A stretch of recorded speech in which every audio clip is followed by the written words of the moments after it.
तुम्हें हैरत हो रही होगी ना कि मैं इन खिलौनों से खेल रहा हूं। मुझे खुशी हो रही आप इन खिलौनों से खेल रहे हैं। ऐसा लगता है जैसे आपने उनके बचपन को फिर से आवाज दी हो। बचपन में सरवण खिलौनों से खेला तो करता था, पर पता नहीं क्यों वो आम बच्चों की तरह खिलौने तोड़ता नहीं था। वो फिर से आएंगे बाबूजी और आके सारे के सारे खिलौने तोड़ देंगे। ये क्या कह रही हो? क्या हो गया तुम्हें? बाबूजी, अगर ये बेटी आपसे कुछ मांगे तो आप उसे दे देंगे ना? तू कहे तो बचे हुए सांसों की वसीयत तेरे नाम कर दूं। एक बार मांग के तो देख। मांगने से पहले डरती हूँ कहीं टूटी माला के मोतियों की तरह मेरे अरमा बिखर न जाए। मतलब तुम्हें मुझ पर विश्वास नहीं है? विश्वास ना होता तो मांगने की हिम्मत न करती। तो बोलना, क्या मांगे तेरी? पहले कसम खाइए अपनी बेटी की, आज आप मुझे निराश नहीं करेंगे। कसम खाता हूं अपने बेटे की। बोल, तुझे क्या चाहिए? वारिस। वारिस? हाँ, वारिस चाहिए मुझे इस घर का, इस जमीन जायदाद का मालिक चाहिए। समझ गया। तू अपनी शादी की इजाजत मांग रही है ना मुझसे? नहीं बाबूजी, ये क्या कहा आपने? ऐसा कभी सपने में भी नहीं सोचेगा। ये विधवा तो उसी दिन सुहागन होगी जिस दिन आपका बेटा इसे लेने आएगा। मैं आपकी बात कर रही हूँ, आपको शादी करनी होगी। पागल हो गई है क्या? जानती भी है क्या बात कर रही है तू? अच्छी तरह से जानती हूँ। मैं वो कह रही हूँ जो आज तक किसी बेटी ने अपने बाप से नहीं कहा। लेकिन बाबूजी, इस घर को वारिस की जरूरत है। आपको ये शादी करनी ही होगी। आज अचानक क्या वारिस की जरूरत पड़ गई? कौन सी कयामत टूट पड़ी है इस घर पे? कयामत का आपको उस दिन पता चलेगा जिस दिन अपने ही जमीन पर पांव रखने के लिए शरीकों की इजाजत लेनी पड़ेगी, जो आज छाती ठोक ठोक के कहते हैं कि हमारे जमीन के मालिक वो हैं। और आज जब मैंने दुश्मनों को अपनी ही जमीन रौंदते देखा तो मुझे लगा जैसे मेरे सुहाग को किसी ने पैरों तले कुचल दिया हो। इस लावारिस जमीन को वारिस चाहिए। बाबूजी, आप अपने बेटे की कसम खा चुके हैं, क्या आप मुझे निराश नहीं करेंगे? हाँ हाँ, कसम खाई है मैंने उसकी। पहले भी ऐसी कसम खाई थी सरवण की, जब उसकी मां ने मेरा साथ छोड़ा था। बेटी, मैंने अपने बच्चे के सर पर हाथ रख के उसकी मां से वादा किया था, मैं उसकी सौतेली मां को इस घर में कभी नहीं लाऊंगा। जिसकी कसम खाई थी अब वो कहाँ है बाबूजी? कहाँ है वो हमसे रूठ गए हैं। मैं उन्हें मनाना चाहती हूँ, उन्हें वापस लाना चाहती हूँ। बाबूजी, आपको अपनी इस बेटी की कसम, वो कसम आपको तोड़नी होगी। वो कसम आपको तोड़नी ही होगी। आपको वो कसम तोड़नी ही होगी। तेरे पागलपन की भी हद हो चुकी है। तू चाहती है किसी गरीब की झोली में सोने के सिक्के डालकर उसे शादी के लिए मजबूर करूं, या सड़क पर पड़ी किसी औरत को उठाकर इस घर में ले आऊं? किस खानदान की शरीफ लड़की इस उम्र में मुझसे शादी करेगी? लड़की मैंने सोच ली है और खानदान आप देख चुके हैं। लड़की सोच ली है, खानदान देख चुका हूं। कौन है वो लड़की? सीबो। सीबो? हाँ, अपनी छोटी बहन को सास बनाकर इस घर में लाना चाहती हूँ मैं। पारो, दिमाग तो ठीक है ना तेरा? भगवान को साक्षी मानकर जो सोचा था वो बोल दिया मैंने। नहीं, ऐसा कभी नहीं हो सकता। ऐसा कभी नहीं हो सकता। तुझे मैं बेटी कहूँ और तेरी छोटी बहन से शादी करूं? नहीं, ऐसा नहीं हो सकता। बाबूजी, इसके अलावा दूसरा कोई रास्ता नहीं है। तू चाहती है कि शादी के बाद मैं सारे गांव के सामने तमाशा बन जाऊं? बच्चा बच्चा हंसे मुझ पर, लोग थूके मुझ पर, और शरीक आके मेरे दरवाजे पर उंगलियां उठाएं? उंगलियां उठाने वाले उन्हीं हाथों को मैं तोड़ देना चाहती हूँ। आप मेरी बात मान जाइए। इस घर के चिराग से मैं दुश्मन के इरादों को फूंक दूंगी। हाँ बाबूजी।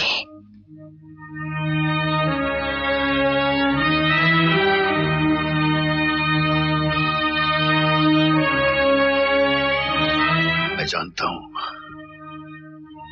इस हवेली के बुझे हुए चिराग का धुआं तेरी सांसों में जम चुका है। तू उस चिराग को फिर से रोशन करना चाहती है, लेकिन इसके लिए तेरी छोटी बहन ही क्यों? कोई दूसरी औरत भी तो हो सकती है। पराई औरत और बेगाने हाथों में पकड़ी हुई तलवार पर कभी भरोसा नहीं करना चाहिए। और ऐसी कुर्बानी तो अपना खून ही दे सकता है। इस घर में सास बनकर आएगी तो सिर्फ मेरी छोटी बहन सीबो। ओए, तेरे हाथ की तगड़ी तगड़ी रोटियां खाने को बड़ा जी करता है। मैं चाची से बात कर ही लेता हूँ। पारो, बिंदर, पारो बहन आई। पारो बहन, मेरी पारो बहन तू आ गई। अरे मेरी पारो बहन आ गई। अरे अब छोड़ भी दे।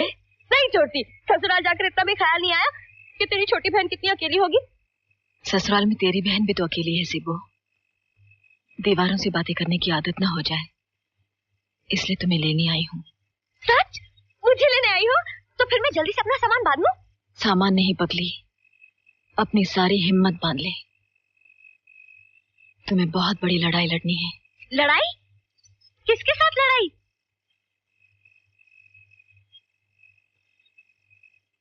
पारो, मैं कुछ समझी नहीं।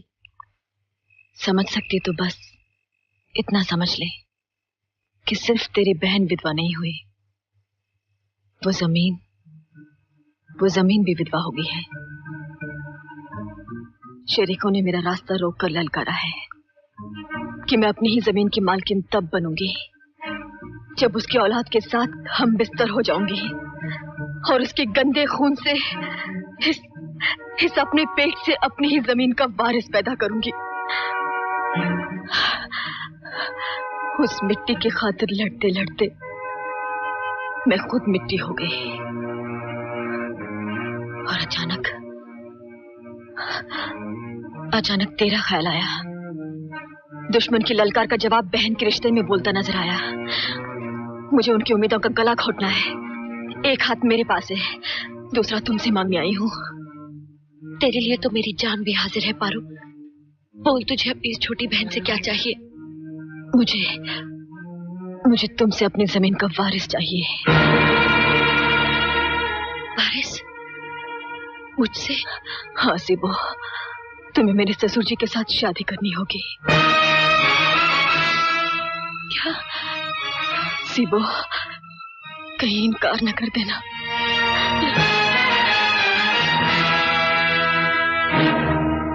मेरी तरफ मत देख बेटी। तेरे आने से पहले मैंने इसे साफ साफ कह दिया था कि मैं इसमें कुछ नहीं कहूंगी।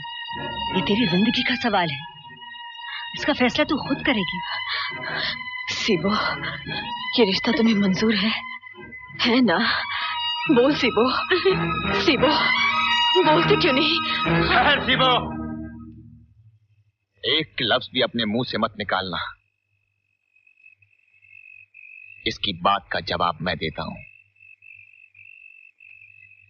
क्या चाहती है पारो तू? अपने ससुर के साथ सीबो की शादी? शर्म ना आई तुझे ये बात कहते हुए? गला घोंट दे इसका, सूली पर चढ़ा दे, इसके गले में गाय की तरह रस्सा डाल और बाजार में जाके बेचा। बिंदर! चिल्ला मत। मैं अच्छी तरह से जानता हूं ये तेरी और तेरी मां की साजिश है। बिंदर, ये तू चुप कर। तू लावारिस है, यतीम है। ये तुझसे कुर्बानी नहीं मांग रहे, ये उन टुकड़ों की कीमत मांग रहे हैं जो तुझे इस घर में खिलाए गए हैं। बिंदर, क्या बक रहे हो तुम? कहना क्या चाहते हो? कहना ये चाहता हूं कि अपने ससुर के साथ सीबो की शादी की बात तूने अपनी मां से कही और वो चुप रही। अगर तेरी मां ने सीबो को अपने पेट से पैदा किया होता तो तेरी बात सुनने से पहले ही तेरी जबान खींच लेती। क्यों चाची, आज हो गए ना अपने अपने और बेगाने बेगाने? बता अपनी बेटी पारो को कि सीबो तुम्हारी क्या लगती है? मां, बिंदर की बात का जवाब दे। तू बोलती क्यों नहीं? चुप क्यों है तू? सच सुन के पथरा गई है बेचारी।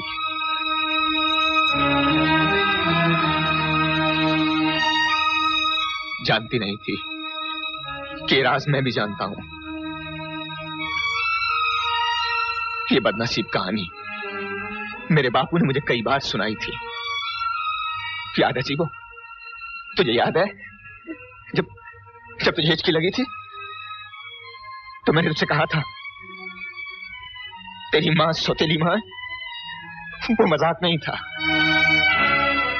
काश अगर तेरी जिंदगी आज दांव पर न लगी होती तो ये राज हमेशा राज ही रहता। चाची तूने अभी भी कहा था ना कि सीबो तू अपनी जिंदगी का फैसला खुद कर। मैं भी यही कहता हूं कि सीबो अपनी जिंदगी का फैसला खुद करे, इसे कोई मजबूर ना करे।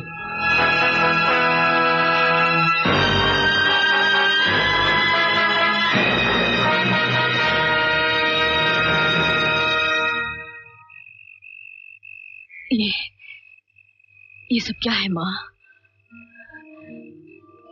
जिस राज को मैं नहीं जानती, सीबो नहीं जानती, सारी दुनिया नहीं जानती, सिर्फ तू और बिंदर जानते हैं। क्यों माँ, क्यों? उस वक्त तू 1 बरस की थी, तेरे बापू की बदली असम की हो गई। वहां मंगला नाम की एक औरत से मेरी जान पहचान हुई। मंगला का पति हमेशा उससे लड़ता झगड़ता रहता था।